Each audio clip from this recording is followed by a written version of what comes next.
So this hapless bank robber enters the bank, approaches the teller, and gives her a note, and he says, "I want $10,000 in cash."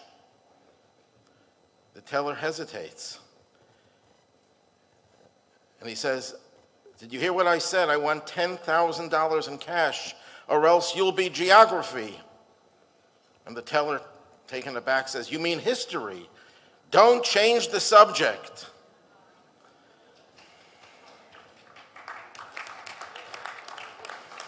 I like to talk about a little geography, a little history, and most importantly, about not changing the subject. See, Judaism and the Jewish people revolve around one geographic area, the Holy Land of Israel, the capital of the world, Jerusalem, and of course, the site of the Beit HaMikdash, the Holy Temple. We have a long, arduous history where Jews have never forgotten the land of Israel and the needs of the people in Israel.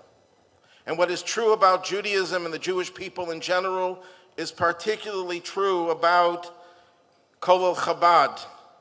Collel Chabad functions in that geographic area and has a history of over 2 centuries, a constant in a world of flux, and it has never changed the subject.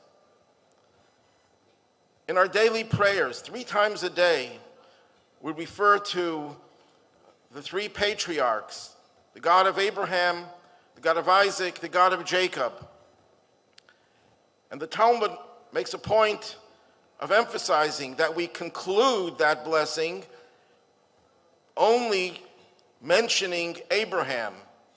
B'cha chosmin, with you we will seal the blessing. Why can't we seal the blessing? Why can't we conclude the blessing with Abraham, Isaac as well? One way of explaining this is based on an understanding that the patriarchs, Abraham, Isaac, and Jacob, represent the 3 pillars upon which the world stands: Torah, Avodah, Gemilas Chasadim. Jacob is associated with Torah, Isaac with service, he was a sacrifice, and Abraham with loving kindness. Now, throughout Jewish history, there were times when we couldn't learn Torah. The Romans banned Torah study. The Greeks of the recent Hanukkah celebration banned Torah study. In the former Soviet Union, Torah study was outlawed. Our Rebbes spent time in jail because they tried to disseminate Torah in the Soviet Union. There were times when we couldn't bring offerings in the temple after the destruction. But there's one constant that the subject never changed, and that was Gemilus Chasadim, acts of kindness. Throughout all of history, throughout the thick and thin of history, Jewish people always remained faithful, even Jews who were assimilated and didn't know much about Torah or about service, prayer. They knew what it meant to help another, to give tzedakah. Sam Friedman was a congregant of mine and a good friend and a Holocaust survivor. And I used to bring him to give talk about the Holocaust, about his experiences to my students at the University of Buffalo. And one story just stands out among the many stories that he told. He was in Auschwitz with Polish Jews who got there a little early on, and later on the Hungarian Jews joined the Polish Jews, and the Hungarian Jews couldn't handle the terror, the persecution, the way the Polish Jews were a little bit more accustomed to it. And after a long day of slave labor, of torture, hungry, famished, lifeless, the Polish Jews didn't go to sleep until they drag the Hungarian Jews to a place where they can douse them with cold water to keep them alive and prevent them from contracting diseases. No matter where the Jew was, no matter what period we were in when we couldn't do Torah the way we wanted to, we couldn't do Avodah the way we wanted to, we never forgot that the Jew is here to help another. B'cha Chaismin, we will conclude the exile that we're in with this virtue of tzedakah, of kindness.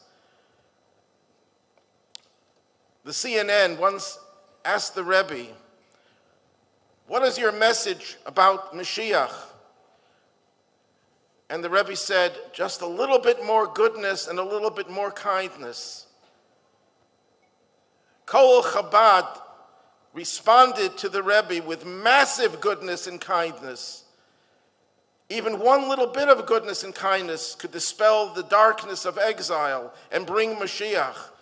Collel Chabad is the ultimate instrument to bring about the final redemption. And my friends, all of us here, when Mashiach comes, we'll be able to say to him, we contributed to your coming. We thought of others and the needs of others.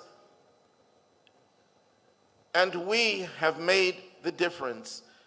May Hashem bless everyone here with all of the blessings of good health and prosperity, and may they continue to be able to give tzedakah, and we will merit the coming of Mashiach, at which time we will no longer need Collel Chabad to feed the hungry, the physically hungry, but Collel Chabad will be able to devote all its energies to feeding everyone spiritually. Thank you very much.